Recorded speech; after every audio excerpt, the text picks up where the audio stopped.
What is up, TVA fam? Have three player prop bets for you to hit for week 15. Let's jump right into it. Going to kick things off.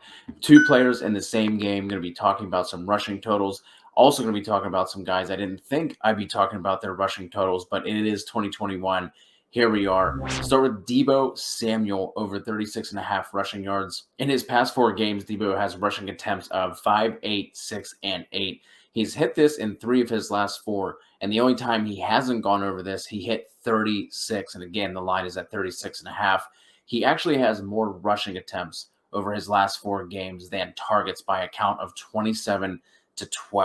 I don't think this is what he's going to be for the rest of the season, but it's clear that Shanny wants to get the ball in his hands as a rusher, especially with Elijah Mitchell being injured and Jeff Wilson struggling. The Falcons also ranked 20th or worse in Football Outsiders adjusted line yards metric when we look at runs to left tackle, and right end.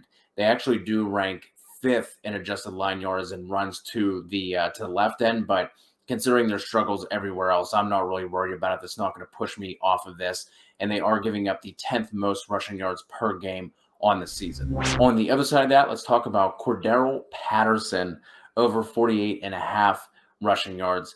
Patterson has seen an average of 15 carries for 100.7 rushing yards over his last three. Mike Davis has actually seen double-digit carries just once since week 7, and that was last week whenever they beat the Panthers.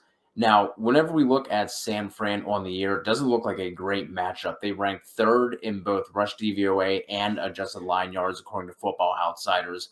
But the reason why I like this, they are going to be without Azeez Al-Shaair and Dre Greenlaw at linebacker. On the defensive line, no Maurice Hurst. DJ Jones is also questionable. He got in a limited practice on Friday, but had two DNPs leading up to that. And they're obviously already without Javon Kinlaw and D Ford, who have been on the IR. And the 49ers actually also give up the fifth most rushes of 20-plus yards on the year as well. So if Patterson can rip off one of those bigger chunk plays and then approach that 13 to 15 rushing attempt mark where he has been, he should be giving us that green check mark on this over. Last one I got is Deontay Johnson over 79.5 receiving yards. The Titans are giving up the most catches, the most yards, and they're tied for the fifth most touchdowns given up to the wide receiver position.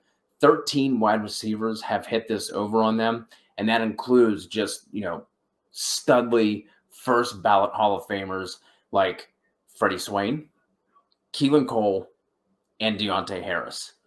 Whoo! Deontay has hit this in 7 of 12 games this year, and he has fewer than double-digit targets just twice on the season. And if we look at the game from a Vegas perspective, it doesn't look like a fantastic situation. That total in that game has been bet down from 47 to 43, but Johnson has actually hit this number in game totals with 43, 44, 25, 32, just to name a couple, so I'm not worried about that. Deontay Johnson on the over. That is all I got for you. Obviously, it is a really chaotic week. Definitely going to be dropping more of these props in our Discord channel.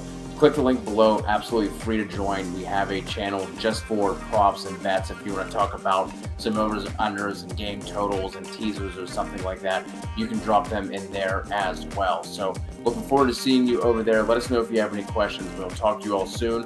Good luck in week 15.